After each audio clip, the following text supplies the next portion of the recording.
and Matin, and an RSC's director, and she's going to tell us a bit about her role as director and what she's been doing during the year. So if you want to tell us a bit about your experience as being a director and how long you've been in the field of equality.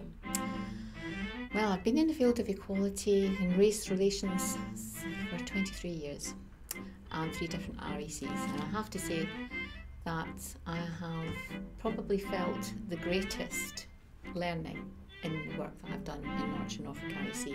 So even in the early days when I was learning on the job or attending the University of Liverpool under the programme that the Commission for Racial Equality had at that time, it's not really until you have more responsibility that you actually feel the learning curve in terms of race relations becomes a reality.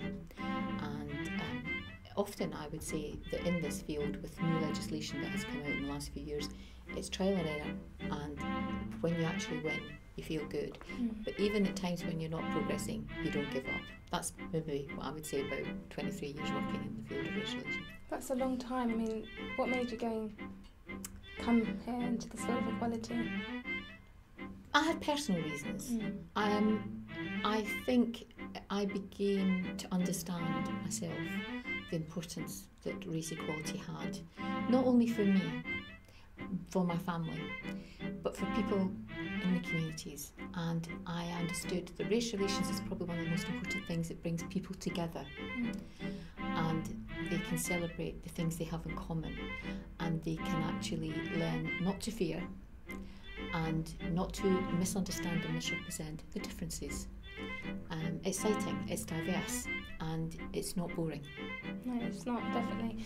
Tell us a bit about your role as being a director, what's been happening. Yeah, the director's role is a balance between working directly to the executive through the chairperson and the office bearers, and having to ensure that their plan and their vision and what they agree as a programme must be then delivered at operational level with staff and volunteers and partnerships. So it's a balancing role, and I do think that it's a challenging role, and as much as you want to have input, you depend upon others' input. I'm fortunate that I've had the privilege of working with a great deal of excellent and well qualified, knowledgeable people who've been the staff within the REC, and people like yourself and Julie. I didn't pay her to say Sean that. White. No, but you can pay me later. And Sean White, who left us just at the end of March. These are people who came not because they just looked for a job in the REC, but because they had a passion and a motive, which was about good relations and eliminating unlawful discrimination and promoting equality of opportunity. So for me to be working with people like that, it's an added privilege to the area of work that I chose to become a worker in. Brilliant. Tell us a bit about the projects. I mean, you manage a lot of projects. Tell us a bit about what's been happening over the last year. Yeah, well, maybe I'll just highlight 2 in particular. And I would also say initially that that's not to underestimate the work of the service level agreements, which deliver huge programmes really under the service level agreements, which I know that Julie Benson, the REO, has covered in the excellent work that she's doing with the public sector, criminal justice agencies, local authorities and other public sector bodies. So they're important in their own right, and they're very much directed by the needs of the organisation to be compliant with their public duty. But in terms of the projects, and the 2 that I'll highlight, we do at least have an opportunity then to devise a programme, look for funding and create something based on the feedback we get from the people that hopefully will benefit from the projects. Now, one in particular is the Migrant Impact Fund. That's part of quite a huge funding programme that the Department of Communities and Local Government instituted. And we've been working effectively in partnership with the Community Cohesion Strategic Group and their officer Claire Bailey. And you know a lot about this, Malika, because again, as someone who deals with projects like myself, you get involved in almost all aspects of the REC work. And that project has actually delivered for migrant workers themselves in terms of capacity building. We've been doing training, we've been giving training in terms of legislation, budding training in reference to hate crime and reporting hate crime. We'll be organising a petals training course and being able to sponsor people to go on that. In addition, we've been able to work with Black and minority ethnic voluntary sector organisations and the wider voluntary organisations, because part of our job is to bring people together to be more inclusive.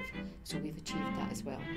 We're getting great feedback from the training. The evaluations have been very effective. And of course there was a conference which, although I didn't attend the conference, you did, and perhaps in your own report you will be giving more information on the impact the conference in March, which was successfully completed, gave, and the evaluations on that are going to be available for people to read. So it feeds in to the learning for what we have to put in place for future years. The other project I'd like to highlight is the work with young people that we've been doing through our Community Cohesion Human Rights project. And this has involved active participation in schools, providing global and historical awareness days which link to the curriculum, and also an attitudinal survey which was designed for and on behalf of young people. One of the questions on the survey was, do you want Britain to become a more multicultural society? And I did ask Junior Johnson this question as well, but I want to get your views. 34% of young people disapproved of Britain becoming more multicultural. What do you think about that? I think first of all I'd say I'm not surprised. I think to underestimate the challenges within the field of race relations would be a big error. And of course, as we are a Racial Equality Council, we are often involved in issues to deal with hate crime or abuse, and so therefore we know the reports of racism, and we can see the extent of those that are reported to us and the impact. But I believe often the reports are the tip of the iceberg, so that shouldn't be a surprise to us. That's why the work is needed. We are here to help and to work with people in order to make sure that we eliminate and eradicate racism to whatever extent, till it's extinct if possible, but I know that's going to take a long time. On the other hand, we have to take into account that 2/3 strongly express views in support of multicultural Britain. And I would say that if we went back some years, particularly the early years of the establishment of a Racial Equality Council in Norfolk, we wouldn't have had 2/3 saying that. So we also have to see the hope. We must never see the challenges as a barrier to the path forward. They, in fact, guide us along the path. That's the way I would see it. And as long as we can have young people being involved and expressing their views, that will inform us and hopefully make the services we provide more relevant to their needs. Okay, tell us a bit about the future of NNREC and where you see us going. It's good that you asked that, because this year the executive approved a 3-year business plan, and that took quite a piece of work that I had to be involved in, involving the executive, involving the staff, and out for consultation to stakeholders and involvement. And we're being hopeful. Regardless of the challenges and the changes, and the fact that everybody knows we're in a global recession, we have to remain hopeful. And that 3-year business plan places us in a position to know where we want to be by the time 2013 comes along. And that isn't that long to go. But it's a document which we're working with, not just to. So we have to respond on an annual review to that business plan.